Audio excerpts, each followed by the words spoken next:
Democratic Representative Ilhan Omar, appearing on CNN, had this to say about Charlie Kirk's legacy. I just think it was the video where it called him Dr. Frankenstein and said his monster shot him through the neck. I mean, obviously this is a person, and looking at this is someone who was a husband and a father, and in the days after his shocking death, that happened as a result of his views, or it happened as a result as he was sharing his views publicly with people, that people found it jarring to hear such criticism of that in the immediate aftermath of what death. I find jarring is that there are so many people willing to excuse the most reprehensible things that he said, that they agree with that they're willing to have monuments for him, that they want to create a day to honor him, and that they want to produce resolutions in the House of Congress honoring his life and legacy.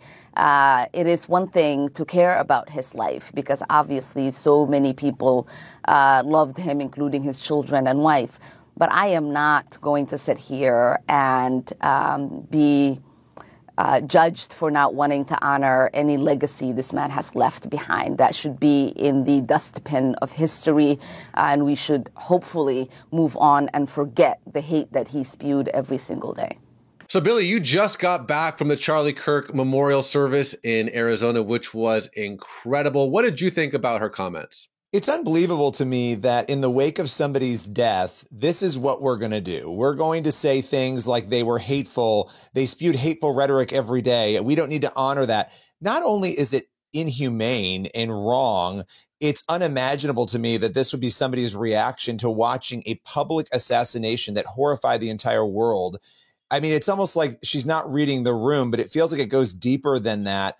I find it disturbing. I find it also incredibly troubling that somebody would say, well, he did all these things. He was a horrible person. He was bad, bad, bad, but with really no evidence. They never seem to furnish the evidence that would make me assume that that is true, but yet they're out there saying it, firing people up, and really creating a situation that dishonors somebody's legacy. The service yesterday was a revival of biblical proportions. I mean, people all over the world were listening to worship music. I mean, person after person, basically the entire cabinet was just talking about Jesus, Jesus, Jesus. So listen, I'm going to give Ilhan Omar this one thought, which is this. You know, I think we should start to agree on the most agreed upon historic fact of the ancient world that all the skeptics and all the haters agree on, that yes, Jesus of Nazareth really did die. He was crucified. And I think maybe, Ilhan, if you're watching this, maybe we should stop asking if he died and start asking why he died. The verse that came to me, Billy, was from John 11, talking about Charlie Kirk's legacy. Jesus said to her, verse 29 or 25, I am the resurrection and the life. Though the one who believes in me will live, even though they die, and whoever lives by believing in me will never die. I think the exact opposite. It's not even I think. Talk about dustbin of history. The exact opposite of true. Charlie Kirk's legacy has sparked something heavenly in this country, if not the world. So to me, what you're just stating is factually incorrect. But Billy, I'll give you the last word.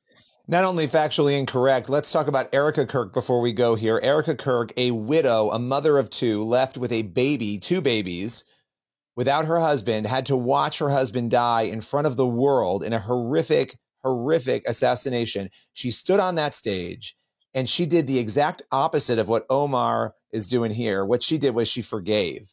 And she said, I forgive the alleged shooter, the man who did this. And she did it through tears. And that is the gospel and I have to say this, I've said it in every interview before we go, this is really important. The gospel says that if we die to ourselves, we live for Jesus, we accept him, we live a life for him, that even that alleged shooter, even that person who committed this crime, that if he turns his life to Jesus, he can be in heaven with Charlie Kirk too. That's what the gospel says. That is powerful. It's countercultural.